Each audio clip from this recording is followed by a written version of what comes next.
Изневярата. 5 знака, по които ще я познаеш.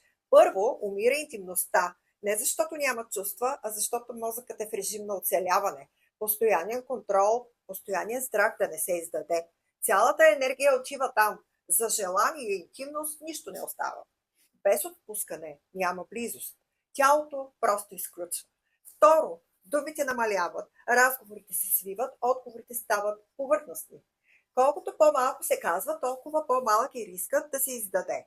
Трето, поведението става хаотично.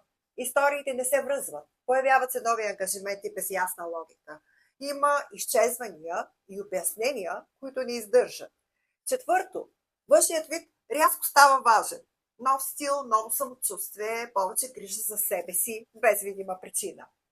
И пето, телефонът изведнъж става забранена зона. Не говорим за лично пространство, а за рязка промяна. Нови пароли, телефонът винаги обърнат. Ето така.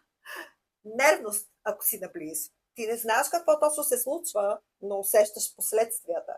Човекът е там физически, психически го няма.